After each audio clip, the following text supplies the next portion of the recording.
Hello বন্ধুরা, তোমরা জানো গোয়াতে কিন্তু ভাও সাহেব বন্দেকার মেমোরিয়াল ট্রফি শুরু হয়ে গিয়েছে এবং গতকাল সেখানে দুটো ম্যাচ ছিল। এবং এই দুটো match,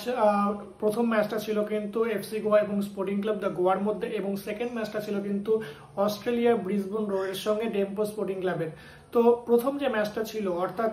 FC Goa versus sporting club the Goa, এই ম্যাচটা কিন্তু এফসি গোয়া 4-0 গোলে জিতে নিয়েছে, যেখানে এফসি গোয়ার হয়ে দুটো গোল বোরজা, একটা গোল সাদিকিউ এবং ফাইনাল গোল কিন্তু বরিস করে। এবং অপরদিকে সেকেন্ড ম্যাচ যেটা অস্ট্রেলিয়ার ব্রিসবেন রোড এবং ডেম্পো এসির মধ্যে ছিল, সেই ম্যাচের কিন্তু যে মাঠ ছিল সেটা কিন্তু একদমই অ্যাভারেজের থেকেও খারাপ ছিল, এবং সেই মাঠে প্লেয়ারদের চোটাঘাতের পরিমাণও বেড়ে যাওয়ার সম্ভাবনা অনেক বেশি। এবং সবথেকে বড় কথা, অস্ট্রেলিয়ার টপ টায়ারের টিম আসছে এবং এরকম মাঠে একটা খেলা হচ্ছে, সেটা কিন্তু কাঙ্ক্ষিত নয়।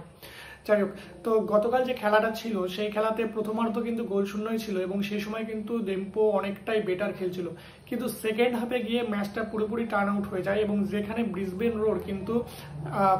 30 মিনিটের মধ্যে 5টা গোল দিয়ে দেয় এবং একদম লাস্টে ডেম্পো স্পোর্টিং ক্লাবের সালুম